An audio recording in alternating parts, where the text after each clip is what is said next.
안녕하세요. 캐디언스 시스템 김민성입니다. 이번 시간에는 어셈블리 환경의 분해에 대해 알아보도록 하겠습니다. 어셈블리를 하고 난 뒤에 이제 분해를 해야 되는 경우가 있는데요. 그러한 경우에 사용할 수 있는 두 가지 기능에 대해서 알아보도록 하겠습니다. 우선 트레이닝 폴더에 있는 SEAA CFA라는 어셈블리 파일을 열었고요. 분해는 도구 탭에서 할 수 있습니다. 여기 보게 되면 자동 분해라는 기능이 있고요. 이 기능 같은 경우에 솔리드 엣지 2023 버전부터 사용을 할 수가 있습니다. 이거는 뭐냐면은 내가 그냥 간단하게 비주얼적으로 그냥 전부 다 분해해서 보고 싶다라고 했을 때 쓸 수 있는 기능인데요. 여기 보게 되면은 이제 막대가 있습니다. 이 막대를 움직이게 되면은 그냥 일괄적으로 분해가 되게 되는데요. 자, 만약에 서브 어셈블리 단위로 나는 분해를 하고 싶다라고 했을 때에는 계단식으로 분해라는 게 있어요. 그래서 계단식으로 분해를 하게 되면은 서브 어셈블리 단위로 해서 이렇게 서로 끊기면서 이런 형태로 분해가 되게 됩니다. 자, 그래서 그냥 간단하게 나는 비주얼적으로 분해를 해보고 싶다라고 했을 때에는 여기 있는 자동 분해를 사용하시면 되겠습니다. 참고로 이 자동 분해 같은 경우에는 도면에 표시를 할 수 없어요. 자, 그리고 만약에 내가 도면에 분해도를 하고 싶다라고 했을 때에는 여기에는 ERA 환경에 들어가셔서 분해를 해주셔야 돼요. 자, 눌러보도록 할게요. 제일 먼저 알아볼 기능은 자동 분해인데요. 자동 분해는 말 그대로 자동 분해를 해줍니다. 첫 번째 단계는 크게 중요한 게 없기 때문에 마우스 우클릭해서 넘어가도록 하고요. 자, 두 번째 단계의 옵션을 알아보기 전에 마우스 우클릭을 해서 먼저 분해 미리 보기를 하도록 하겠습니다. 자, 여기 보게 되면은 이제 알아볼 옵션은 자동 전개 거리라는 게 있는데 이거는 뭐냐면 형상 크기를 인식을 해서 적당한 거리만큼 이렇게 분해를 해주는 기능이고요. 만약에 요거를 활성화되어 있는 걸 한번 더 눌러서 비활성화를 하게 된다라고 하면은 여기 밑에 거리라는 게 활성화가 되게 돼요. 그래서 거리 값을 예를 들어서 제가 100을 준다라고 하면은 형상 크기를 고려하지 않았기 때문에 이렇게 그 간섭이 생기는 부분이 있을 거예요. 그래서 저 같은 경우에는 자동 전개 거리라는 거를 활성화를 한 상태에서 나중에 이거 다 거리값 조절이 가능하거든요. 그래서 나중에 거리값 조절을 하기도 합니다. 자, 그 다음 알아볼 옵션은 자동 분해 옵션인데요. 자동 분해 옵션에서 주로 쓰이는 거는 모든 하이 어셈블리 바인딩이라는 게 있고요. 자, 요거를 체크한 상태가 이 상태이고요. 만약에 이거를 체크를 해제하게 되면 어떻게 되는지 보여드리도록 할게요. 자, 확인을 눌러보도록 하겠습니다. 여기서 보셔야 되는 거는 여기 있는 서버 어셈블리들이에요. 자, 서버 어셈블리 같은 경우에는 지금 이렇게 한 덩어리로 분해가 된 모습을 볼 수가 있는데요. 자, 예를 들어서 아까 그 옵션을 끈 상태에서 마우스 우클릭하게 되면은 이렇게 서버 어셈블리 하위에 있는 파트들까지 전부 다 분해되는 옵션입니다. 그래서 여러분들은 여러분들이 원하는 형태로 이렇게 옵션을 사용하셔서 자동 분해를 해보시기 바랍니다. 자, 그래서 이렇게 분해를 하고 난 뒤에는 여기 이제 분해 패스파인더라고 하는 게 있어서 이렇게 그 각 그룹이나 아니면 각 파트별로 이렇게 표시가 되게 되거든요. 그래서 여기에서 형상을 찍게 되면은 이런 식으로 간격을 조절할 수가 있어요. 그래서 내가 임의로 원하는 거리만큼 간격 조절이 가능합니다. 그리고 저 분해 패스파인더를 쓰지 않더라도 이렇게 형상을 선택해서 즉각적으로 바꿀 수가 있어요. 이렇게. 그래서 이렇게 거리를 조절하는 방법에 대해서 참고로 알아두시고요. 자, 우선은 컨트롤 Z를 눌러서 원래 형상으로 돌려놓도록 하겠습니다. 그 다음 알아볼 기능은 이제 수동 분해입니다. 수동 분해 같은 경우에는 좀 여러 단계를 거쳐야 되기 때문에 잘 알아두시고요. 자, 수동 분해 첫 번째 단계는 어떤 형상을 분해를 할 건지 그 분해할 형상을 선택을 해주면 돼요. 그래서 저는 여기 사이드 플랜지를 전체적으로 선택을 했고요. 그 다음 마우스 우클릭을 해줘 보도록 하겠습니다. 자, 그러고 난 다음에 이 형상이 어느 형상에서부터 분해가 되었는지 그 기준 형상을 선택을 해주면 되거든요. 그래서 저는 여기 있는 바디 01을 선택하도록 하겠습니다. 그리고 이 형상이 바디 01에 어떤 면에서부터 분해가 되었는지 그 기준면을 선택을 해주시면 돼요. 그래서 저는 여기 있는 옆면을 선택하도록 하고요. 그 다음 어느 방향으로 분해가 되는지 방향을 선택해주면 됩니다. 그래서 저는 이 왼쪽 방향으로 클릭을 해주도록 할게요. 자, 그러면은 여기에 컴포넌트를 한 단위로 이동이라는 게 있고요. 컴포넌트를 균일하게 전개라는 게 있어요.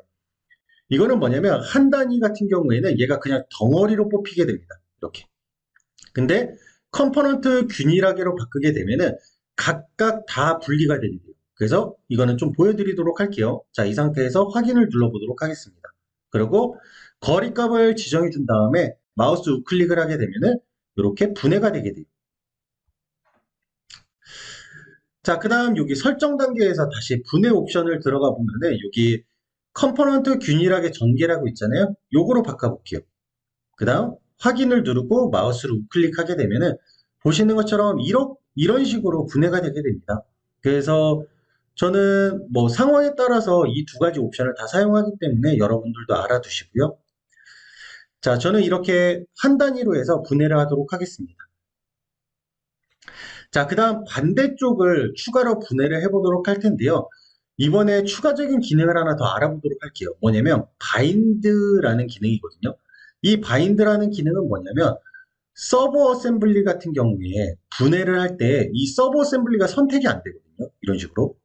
자, 근데 만약에 내가 이거를 한 덩어리로 해서 묶고 싶다라고 했을 때 쓰는 거예요. 비활성화되어 있던 게 이 서버 어셈블리를 선택하게 되면은 활성화가 됐고요. 바인드를 선택한 다음에 서버 어셈블리를 보게 되면은 앞에 이런 모양이 나타나게 돼요. 그래서 바인드가 됐는지 안 됐는지 구분은 여기 있는 모양으로 하게 됩니다. 자, 이 상태로 분해를 한번 더 해보도록 하겠습니다. 자, 분해를 선택한 다음에 이번에 여기를 선택해 보게 되면 선택이 돼요. 자, 그래서 바인드 같은 경우에 서버 어셈블리 관리를 할 때 굉장히 필요한 기능 중에 하나거든요. 그래서 꼭 알아두시고요.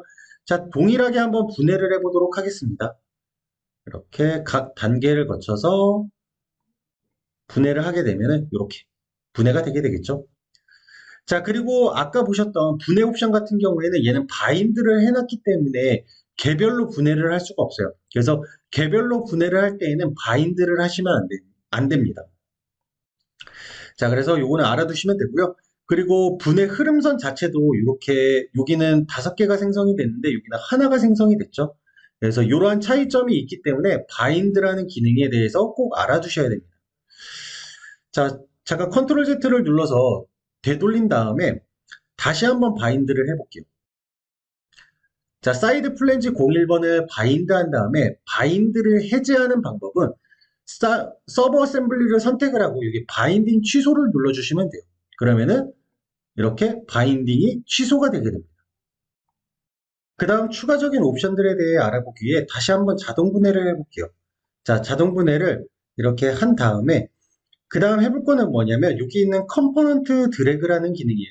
컴포넌트 드래그는 뭐냐면은 예를 들어서 지금 여기에 이렇게 수직 방향으로 뽑혔는데요. 이거를 만약에 내가 다른 방향으로 이동을 시키고 싶다. 아니면 회전을 하고 싶다. 아니면 아예 평면 이동을 하고 싶다라고 했을 때 할 수 있는 기능이고요.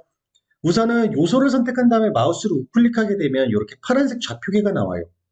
그래서 이 요소 자체를 이동시킬 축 방향을 선택해주면 됩니다. 그 다음 거리값을 입력해줘도 되고요. 아니면은 요거 자체를 이렇게 드래그 앤 드랍 하셔도 돼요. 그래서 여러분들은 여러분들이 편한 방식으로 축 방향을 선택하거나 아니면 거리값을 줘서 이렇게 이동을 시키면 됩니다. 그리고 회전을 하고 싶을 때에도 마찬가지로 이렇게 회전을 시킬 수가 있어요. 자, 그래서 이렇게 컴포넌트 드래그 같은 경우에는 형상을 이렇게 이동을 시키고 싶을 때 사용을 하게 됩니다. 자, 그리고 여기 위치 재설정이라고 하는 게 있는데요. 이거는 뭐냐면, 자, 지금 여기 분해 순서를 보게 되면은 여기 위에 있는 커버가 얘보다 더 위에 있어야 되는데 더 아래에 있죠. 그래서 이거 위치를 바꿀 때 사용하는 게 위치 재설정입니다. 그래서 얘를 선택을 하고 이 형상을 선택하게 되면 이 형상 하단으로 내려가게 돼요. 이런 식으로. 그래서 위치를 바꾸고 싶다라고 했을 때에는 위치 재설정이라는 거를 사용하게 됩니다. 자, 그 다음 여기 보면은 조립이라는 기능이 있는데요. 조립이라는 기능은 분해를 하기 전 형상으로 돌릴 때 사용을 합니다. 그리고 조립을 클릭하게 되면은 구성을 저장하지 않았을 때 분해한 기록이 사라질 수 있다라는 알림 메시지가 나타나게 되거든요. 그렇기 때문에 내가 혹시라도 이 분해도를 써야 된다라고 하면은 상단에 있는 구성 기능을 꼭 저장을 해 주셔야 됩니다. 자, 그래서 얘를 눌러보도록 할게요. 자, 그러면 이렇게 조립된 형상이 나타나게 되고요. 다음 기능을 알아보기 위해 다시 한번 자동 분해를 하도록 하겠습니다. 이번에 알아볼 기능은 축소와 제거거든요. 자, 지금 비활성화가 되어 있는데 이거는 형상을 선택하게 되면 활성화가 되게 됩니다. 그리고 이 상태에서 축소를 누르게 되면은 한 단계까지 이렇게 축소가 되는 모습을 볼 수가 있고요. 자, 한 번 더 해보게 되면은 핸들을 선택하고 축소를 했을 때 이렇게 축소가 되는 모습을 볼 수가 있습니다. 그래서 한 단계씩 이렇게 축소를 하고 싶을 때 사용하는 게 이 축소 기능이고요. 자, 그 다음 사이드 플랜지 01번을 선택을 해서 이번에는 제거를 한번 해볼게요. 제거는 뭐냐면은 아예 분해해서 제외시키는 기능이에요. 그래서 표시도 안 되고 분해도 없어지게 됩니다. 그래서 혹시라도 내가 그 영상을 다시 분해하고 싶다라고 했을 때에는 여기 사이드 플랜지 02를 표시하셔서 다시 분해를 하시면 됩니다. 자, 그래서 이런 식으로 해서 이제 모든 분해 작업이 끝났다라고 하면은 구성을 저장해 주셔야 돼요. 그래야지만 문제 없이 다음번에도 사용을 할 수가 있습니다. 자, 만약에 구성을 저장하지 않으면은 어떻게 되는지도 보여드리도록 하겠습니다. 구성을 저장하지 않은 상태에서 ERA를 닫고 다시 ERA 환경으로 들어가게 되면은 보시는 것 같이 분해했던 작업이 모두 사라지게 돼요. 그렇기 때문에 구성을 꼭 저장을 해 주셔야 됩니다. 자, 그래서 구성을 저장하기 위해서 다시 한번 자동 분해를 하도록 하고요. 구성을 저장하는 자세한 방법은 어셈블리 초반에 다루었던 구성을 저장하는 방법에 대한 교육을 참고하시기 바랍니다. 그래서 여기에다가 새로 만들기로 해서 분해를 넣도록 하고요. 자, 그 다음 닫기를 눌러볼게요. 그 다음 ERA를 닫은 다음에 다시 한번 들어가 보도록 하겠습니다. 그러면은 분해됐던 게 사라졌기는 하지만 여기 있는 구성을 통해서 다시 분해도를 표시할 수가 있어요. 그래서 구성이라는 기능에 대해서 꼭 알아야 되고 분해를 꼭 저장을 해 주셔야 됩니다. 자, 그러면 이렇게 저장된 구성 같은 경우에는 어떨 때 사용을 할 수 있냐면 분해도를 작성을 할 때 사용을 할 수가 있어요. 자, 분해도라고 하면 이제 도면 환경인데요. 새로 만들기에서 활성 모델의 도면이라는 거를 눌러볼게요. 그러면은 이거 자체를 도면에다 배치를 할 수가 있거든요. 자, 우선 이거를 하기 전에 이 어셈블리를 좀 저장을 하도록 하겠습니다. 그 다음 다시 한번 새로 만들기에서 활성 모델의 도면, 그 다음 확인을 누른 다음에 자, 여기에다가 이 영상을 그냥 클릭을 해줘 볼게요. 자, 그 다음 마우스 우클릭을 해서 등록 정보를 들어가게 되면은 화면 표시라는 곳에 여기 .cfg pmi 모델 뷰 또는 영역이라고 있어요. 이거를 선택하게 되면은 여기에 분해라고 저장해 놓은 구성이 있습니다. 이거를 선택해서 적용을 누르고 확인을 누르게 되면은 이제 이렇게 변화는 없지만 겉에 테두리가 생겼어요. 이거는 뷰 업데이트가 필요한 경우거든요. 그래서 자세한 거는 이제 도면에서 다루도록 하고요. 자, 뷰 업데이트를 누르게 되면은 보시는 것 같이 이렇게 분해도를 작성할 수가 있습니다. 자, 그래서 이번 시간에는 어셈블리에서 분해하는 방법과 도면에서 분해도를 작성하는 방법에 대해서 알아봤습니다. 이상으로 이번 교육은 마치도록 하겠습니다. 감사합니다. 캐디 연습 시스템의 김민성이었습니다.